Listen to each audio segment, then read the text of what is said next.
नमस्कार, Shruti's kitchen and ब्लॉगमध्ये तुमचं अगदी मनापासून स्वागत। तर आज आपण इथे मस्त आणि अगदी मऊ लुसलुशीत छान असं रव्याचं केक कसं करायचं ते बघणार आहोत। तर ही रेसिपी अगदी सोपी आहे। तर जेव्हाही तुम्हाला केक खायची इच्छा असेल तर तुम्ही झटपट अगदी 30 मिनिटाच्या आत घरच्या घरी अगदी कमी साहित्यात बनवू शकता। तर हा केक अगदी छान सॉफ्ट आणि तितकाच स्पॉन्जी होतो। चला तर वेळ न घालवता व्हिडिओला सुरुवात करूयात। पण जर त्याआधी तुम्ही चॅनलवर नवीन असाल तर चॅनलला सबस्क्राइब करायला विसरू नका। व्हिडिओजला लाईक करा, शेअर करा आणि मित्रमैत्रिणींसोबत तुमच्या जास्तीत जास्त व्हिडिओ शेअर करा। चला तर व्हिडिओला सुरुवात करूया। तर इथे मी एका भांड्यामध्ये 1 कप रवा घेतलेला आहे। तर रवा मी इथे बारीक रवा घेतलेला आहे। जर जाड रवा घेणार असाल तर ते एकदा मिक्सरमधून फिरून घ्यायचं आहे। आणि इथे मी आता अर्धा कप पिठी साखर घेतलेला आहे। तुम्ही पिठी साखर ऐवजी नॉर्मल साखर वापरलात तरी चालेल। जर तुम्हाला जास्त गोड हवं असेल तर तुम्ही आणखीन 2 चमचे साखर यात जास्तीचे ॲड करायचं आहे। तर मी इथे थोडंसं कमी गोडचं केलेलं आहे। तर त्यात मी इथे आता अर्धा कप दही घातलेला आहे आणि अर्धा कप मी इथे तेल घातलेलं आहे। तर तेल मी इथे जे आपण नॉर्मली आपल्या रोजच्या जेवणात वापरतो तेच घातलेलं आहे। तर मोहरीचं तेल सोडून तुम्ही कोणतंही तेल वापरलं तर चालेल। तर आता हे पहा व्यवस्थित मिक्स करून घ्यायचं आहे आणि हे जे बॅटर आहे ते 20 मिनिटांसाठी अशा प्रकारे झाकून ठेवायचं आहे। तर तोपर्यंत मी इथे अशा प्रकारे एका ॲल्युमिनियमच्या भांड्याला तेल ग्रीस करून घेत आहे। तर तुम्ही घरातली कोणताही भांडे घेऊ शकता, कुकरचा डब्बा वगैरे घेतलात तरीही चालेल। आणि त्यात मी इथे अशा प्रकारे मैदा घालून त्याला डस्टिंग करून घेत आहे।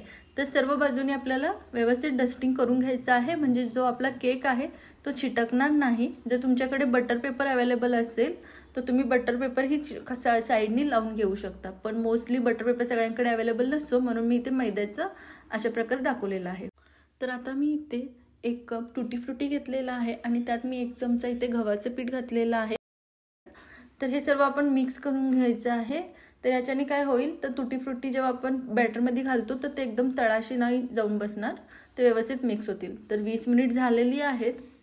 तर हे पहा आपलं बॅटर छान हे फुगलेलं आहे। तुम्ही बघू शकता रवा छान मुरलेला आहे आणि फुगलेला आहे। थोडंसं बॅटर घट्ट झालेलं आहे पण काहीच प्रॉब्लेम नाही। आपण त्यात 2 चमचे इथे दूध घालून घेणार आहोत।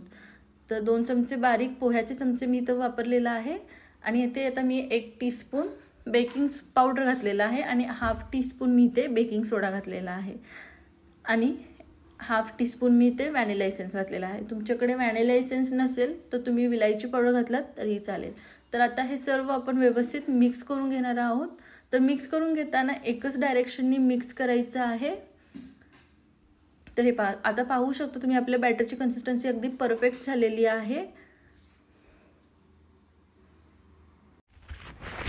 तर त्यात मी ते आता आपण जी तयार केली ती टुटी फ्रुटी ती घालणार आहे आणि जे पण तुमच्याकडे ड्रायफ्रुट्स आहेत तुमच्या आवडीनुसार तुम्ही ड्रायफ्रुट्स घालू शकता। तर परत एकदा आपल्याला हलक्याशा हाताने याला मिक्स करून घ्यायचं आहे आणि एकच डायरेक्शनने मिक्स करून घ्यायचं आहे। तर हे पहा पीठ छान स्पॉन्जी फ्लफी झालेला आहे। तर आता आपण ते भांड्यामध्ये घालून घेणार आहोत।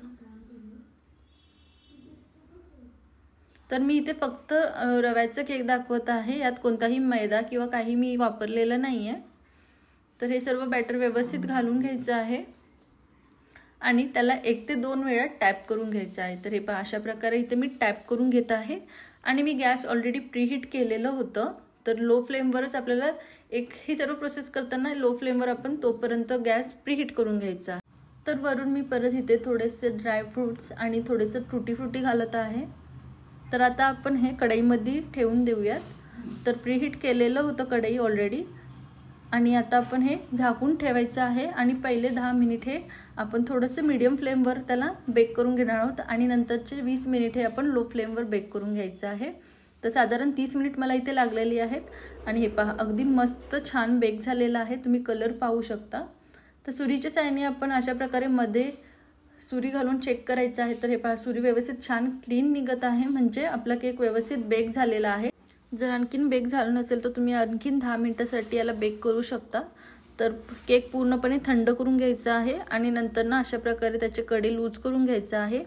तर आता मी त्यावर अशा प्रकारे ताट झाकून डब्याला अशा प्रकारे टॅप करायचा आहे, म्हणजे आतून केक हा लूज होईल आणि तो व्यवस्थित निघेल। हे पहा केक पूर्ण थंड झाल्यामुळे तो व्यवस्थित निघतो. केक गरम असेल तर तो आत चिटकून बसतो, त्यामुळे केकला पूर्ण थंड करून घ्यायचं आहे. हे पहा अगदी मस्त स्पॉन्जी झालेला आहे आणि खायलाही तितकाच टेस्टी झालेला आहे. तर लहान मुलांच्या डब्यासाठी वगैरे तुम्ही हे देऊ शकता किंवा कुठेतरी प्रवासासाठी चालला असेल तरी हा आपण नेऊ शकतो. हा केक अगदी 8 दिवसापर्यंत छान राहतो. तर तुम्हीही नक्की ट्राय करा. रेसिपी कशी वाटली नक्की सांगा. परत भेटू एका नवीन रेसिपीसोबत. आजचा व्हिडिओ बघितल्याबद्दल धन्यवाद.